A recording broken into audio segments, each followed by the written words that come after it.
যুদ্ধ পরিস্থিতি দিন দিন খারাপের দিকে যাচ্ছে, ভালো হওয়ার কোনো সম্ভাবনা নেই। আমরা যারা প্রবাসী আছি, যতই যুদ্ধ হোক যতই হামলা হোক, আমরা কিন্তু নিয়মিত কাজে যাওয়া লাগতেছে। যদি না আমার কাজের জায়গাটা ধ্বংস হয়ে গেছে, ওই জায়গায় আক্রমণ না চলতেছে, ততক্ষণ পর্যন্ত আমাদেরকে কাজে যাওয়া লাগতেছে, কাজ করতে হইতেছে, এটাই বাস্তব। এখন এই পরিস্থিতির মধ্যে আপনাদেরকে কিছু পরামর্শ দিতে চাই, যেগুলো আমরা আবেগে পড়ে ঝামেলা পড়ে যাই, বুঝি না, হয়রানির শিকার হইতে হয়। প্রথমত আপনাদেরকে সাবধান করে বলি, বিভিন্ন জায়গায় হামলা গতকালকে হয়েছে। আপনার আপনারা সবাই দেখছেন 29 রমজান ইফতারের পরপরই বিভিন্ন জায়গায় হামলা হয়েছে, সৌদি আরব, কাতার সহ অনেক জায়গায়। তো বাঙালিরা কি করছে, আমি বাংলাদেশের কথা বলবো, আমি অন্য দেশের কথা বলতে চাই না। তারা নিজের মোবাইলে ভিডিও করে, রিলস বানিয়ে, ভয়েস দিয়ে আপলোড করতেছে। এই বিষয়গুলো কতটা ভয়ঙ্কর, কাতারের দিকে, বাহারানের দিকে তাকালে আমরা বুঝি। এর আগের ভিডিওতে আপনাদেরকে সাবধান করছি, আপনারা এই ধরনের কাজ করেন না। সৌদি সরকার, সৌদি স্বরাষ্ট্র মন্ত্রণালয় থেকে এটা নিষেধ করা হইতেছে বারবার, এ ধরনের কাজ করবেন না। কোথাও যাই হোক, আপনি নিজে কোনো ফ্রেন্স না, আপনি কোনো সাংবাদিক না, আপনি এই ধরনের কিছু করতে যাবেন না। আপনি যখন তখন ঝামেলা পড়তে পারেন, যদিও জেল না খাটলেও আপনাকে জবাবদিহিতার আন্ডারে নিয়ে আসতে পারে।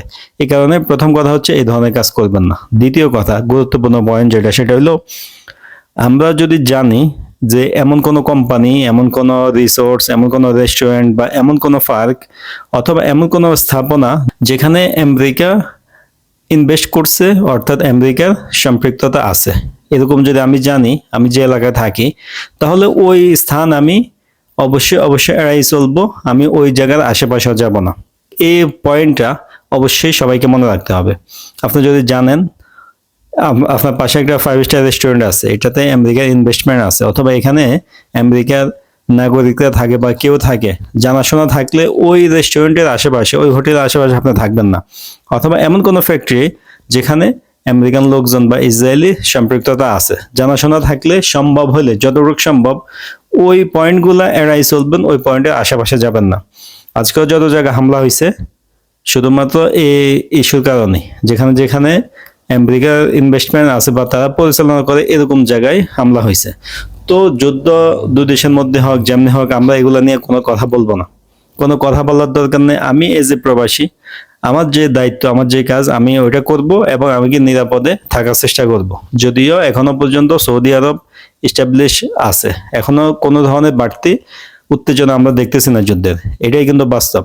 তো আমরা আবেগে পড়ে কোনো ধরনের ভিডিও পোস্ট করে, শেয়ার করে, ছবি দিয়ে ঝামেলা পড়তে চাই না। আশা করি আপনারা এই ধরনের ভুল করবেন না।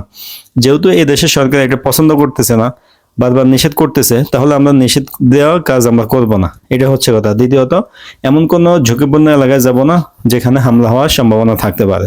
আপনি যদি এই ধরনের কোথাও কাজ করেন, আপনাকে তো যাওয়াই লাগবে, সেটা আলাদা ব্যাপার। সাধারণ জনগণের জন্য আমরা পরামর্শ দিয়ে থাকি, কারণ কি, হামলাগুলো এমন এমন জায়গা হইতেছে, এগুলা কিন্তু আমরা দেখতেছি। সবগুলা হামলার একটা মানে মেন পয়েন্ট আছে, আমেরিকার সম্পৃক্ততা যেখানে যেখানে আছে সেখানে কিন্তু হামলা হচ্ছে। এই কারণে আমরা এই পরামর্শ দিয়ে থাকি। আর সম্ভব হইলে একদম সঠিক তথ্য সংগ্রহ করার চেষ্টা করবেন। যদি যুদ্ধের পরিস্থিতি কি হয়, কি হচ্ছে এটা জানতে চান, তাহলে অফিসিয়াল নিউজগুলো কালেক্ট করার চেষ্টা করবেন। অথবা এমন এমন ইউটিউব চ্যানেল সাবস্ক্রাইব করে রাখবেন বা ফলো রাখবেন, যেগুলোতে আসলে সত্যি নিউজ প্রকাশ করা হয়। কারণ কি, ভুল নিউজের কারণে, ভুল তথ্যের কারণে আমি কিন্তু বিভ্রান্ত হইতে পারি, আমি ভুলভাল সিদ্ধান্ত নিতে পারি, বুঝেন নাই? আপনার ফ্যামিলির সাথে সবসময় যোগাযোগ রাখবেন, তাদেরকে শান্ত শিষ্ট রাখবেন। কারণ কি, আমাদেরকে অনেক সময় দেশ থেকে অনেকে মেসেজ করে, ভাই আজকেও হামলা হয়েছে, কি পরিস্থিতি কি। দূরে থাকলে কিন্তু তারা বুঝে না। যারা সৌদিতে আছেন তারা তো বুঝতেছেনি, সৌদি আরব অনেকটাই এস্টাবলিশমেন্ট অবস্থায় আছে, কোনো ধরনের উত্তেজনা নাই কিন্তু। তো এই জিনিসটা আপনার ফ্যামিলিকেও বুঝে বলতে হবে, বুঝাইতে হবে, এটা হচ্ছে কথা। আমি প্রথম দিন থেকে, যুদ্ধের প্রথমে একটা ভিডিও করছি, তখনও বলছে আমরা এমন কোনো মিডিয়া না, অফিসিয়াল কোনো নিউজ চ্যানেল না যে আমি পোস্ট করলে আমাকে কিছু বলবে না, বা বললে আমি এটা জবাবদিহিতা করতে পারবো। যেহেতু সৌদি সরকার এটা পছন্দ করে না, আমরা এটা করব না। ভিডিওটা অবশ্যই শেয়ার করবেন, আপনি দেশে থেকে দেখেন আর যেখান থেকেই দেখেন, ভিডিও শেয়ার করবেন, যেন প্রবাসীরা একটু সঠিক সিদ্ধান্ত নিতে পারে, একটু সাবধানে থাকতে পারে, যেন ঝামেলা না পড়তে হয়, জবাবদিহিতা আন্ডারে না আসতে হয়। ভিডিও ভালো লাগলে লাইক দিয়ে দিবেন। এই ধরনের ভিডিও আরো পাওয়ার জন্য চ্যানেলে সাবস্ক্রাইব করে রাখবেন। দেখা হবে নতুন ভিডিওতে। সবাই ভালো থাকবেন, সুস্থ থাকবেন। আজকে এ পর্যন্ত, আল্লাহ হাফেজ।